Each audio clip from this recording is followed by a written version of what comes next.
Hey everyone, and welcome to today's Explainer. You know, if you think politics is just, well, polished speeches and teleprompters, you are definitely in for a ride today. We are looking at the raw, totally unfiltered dynamics of a modern political campaign trail. We're stepping right into the middle of a really tense Nepean by-election campaign over in Victoria, Australia. Our source material today is a gripping, on-the-ground video featuring Senator Pauline Hanson, One Nation candidate Darren, and some running commentary provided by independent media figure Avia Mini. So this isn't your highly manicured, behind-a-podium type of politics. No way. We're going to look at the immediate, real-time pressure test these politicians face, from unscripted public confrontations to intense media scrums, and even how independent creators are challenging the mainstream press narrative itself. Okay, let's dive into this. Here is our agenda for unpacking all these rapid-fire events. First, the campaign trail scrums. Then, clarifying vaccine stances. Followed by the donation allegations. Pivoting to local issues. And lastly, claims of media bias. Section 1. The campaign trail scrums. Handling the public. The political arena is rarely predictable, right? Outside Rosebud Hospital, what starts as just a standard campaign stop quickly turns pretty heated when protesters start heckling Senator Pauline Hanson. And one of the primary accusations? They claim she wants to cancel the PBS, the Pharmaceutical Benefit Scheme. Now, rather than just ignoring the heckler and moving on, Hanson actually turns around and confronts it head-on. She says, "Why would I get rid of the PBS? Why would I do that when it's beneficial to the Australian people?" She immediately shuts the claim down as completely ill-informed, basically telling the protester that they have no idea what they're talking about. It's a really fascinating look at immediate reactive political defense in a totally uncontrolled, messy environment. Moving on to Section 2, clarifying vaccine stances, navigating policy questions. So the pressure doesn't just stop with the general public. Once the speeches wrap up, the narrative moves directly into a formal press scrum, where a mainstream journalist from the Age newspaper steps in. And instead of talking about the hospital, the reporter zeroes right in on scrutinizing One Nation's specific policies regarding vaccinations. The reporter asks candidate Darren directly where he stands. Now, Darren's initial response is, well, it's a delicate balancing act. He explicitly states, "I think vaccination's important, particularly for diseases like polio," acknowledging the historical success of general vaccines. But when he's pressed on whether absolutely everyone should be vaccinated, he quickly pivots to individual liberty, saying, "Well, I think people should have a choice." This is a classic, really tricky tightrope walk for a new candidate. He essentially creates this moment of ambiguity about whether he is talking about all vaccines in general or specifically the COVID-19 vaccine. Recognizing that ambiguity, Hanson immediately steps right in, takes the microphone, and clarifies the party's distinct position. She draws a very hard line here.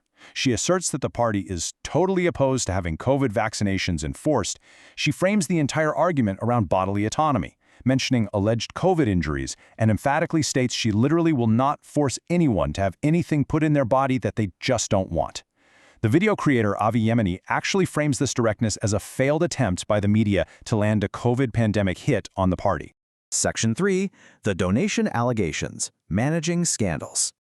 Just as the vaccine questioning starts to subside, boom, a journalist brings up a freshly published article claiming campaign donations were actually being routed to a personal bank account. This immediately plunges the press conference into sudden defensive territory. So let's break down the core conflict playing out here in real time. On one side, the media is alleging financial opacity via a personal account. On the defense, Hanson firmly, absolutely denies the existence of a separate personal account for donations. She states that all funds properly go to the state executive account. Furthermore, she aggressively pushes back, asserting that these allegations are entirely false and just being pushed by disgruntled former members. She even threatens legal action against those spreading the claims. But the press doesn't let up. They zero in on Darren, the local candidate. When pressed about exactly where the donations are ending up, Darren makes the startlingly candid admission. He says, "I don't have any visibility of the finances. I've been using my own personal credit card for a lot of my campaigning." I mean, imagine being a local candidate and having to admit on camera that you're just putting your campaign expenses on your personal credit card. The reporter immediately challenges him on this, asking if he shouldn't at least have visibility over where his campaign funds are coming from. It really highlights the intense, almost suffocating scrutiny placed on an individual candidate during a fast-moving political scandal. So the crucial point here is how the seasoned politician shields the newcomer. Hanson steps right back in to defend Darren's lack of visibility. She argues that the financial structures are complex and handled strictly by the state executive to ensure things are done correctly and totally above board. She reminds the press that candidates are often just not across these complex regulations, and more importantly, that all political parties are actually audited by the Electoral Commission. Her strategy here is clearly to diffuse the immediate tension by deferring to formal institutional auditing processes.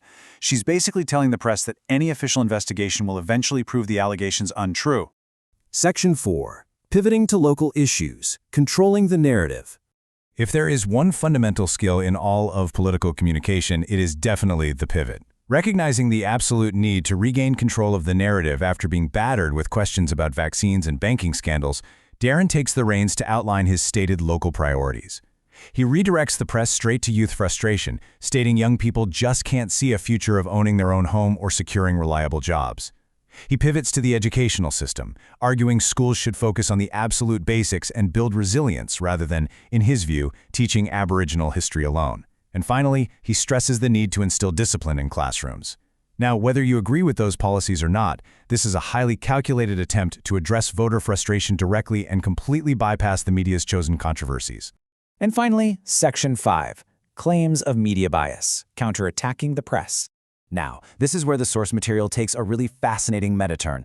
Avi Yamini actually turns his camera directly onto the mainstream press to argue that they are inherently biased in their scrutiny, and this brilliantly illustrates his whole thesis. He contrasts two totally different political controversies to make his case. On one hand, he points to the intense, rapid-fire questioning from the Age directed at One Nation over their campaign bank accounts, which is an issue he dismisses as just a minor grievance. He then contrasts this with the media's historical treatment of the Labour Party's 2014 red shirt scandal. He directly asks the journalist why the mainstream media doesn't focus nearly as hard when the Labour Party is involved. So, to ensure we understand the exact comparison Yemeni is drawing here, let's define the red shirts reference strictly as it's explained in the source video.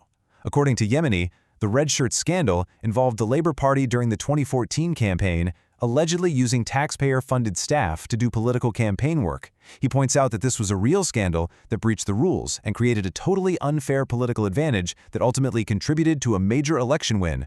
Yona basically breaks his frustration down into a very specific timeline. Step 1, the 2014 campaign actually occurs, allegedly using those taxpayer staff. Step 2, and this is his absolute critical point, he claims mainstream media, especially The Age, barely even touched the story at the time when it really mattered. And then Step 3, official investigations are launched by the Ombudsman and police years later, which finally forced the media to cover it.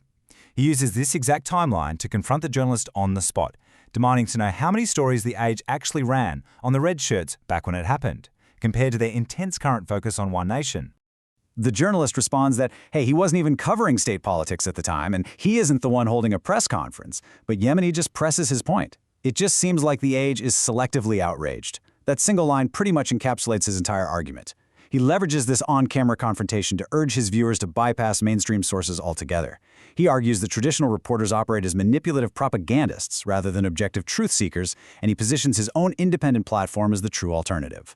Which brings us to a final, really provocative thought to leave you with today, looking at this entire event through the lens of an independent creator, rather than a polished, traditional news broadcast. It fundamentally alters what we see. We don't just see the politicians' prepared answers, we see the messy mechanics of the questioning, the friction between competing narratives, and the explicit, real-time challenging of the media itself. So, I'll leave you with this question. How does independent media coverage change our perception of mainstream political scrums? Does it actually bring us closer to the truth, or does it simply offer a different flavor of spin? Thank you so much for joining me on this explainer. Keep questioning, keep analyzing, and I will see you next time.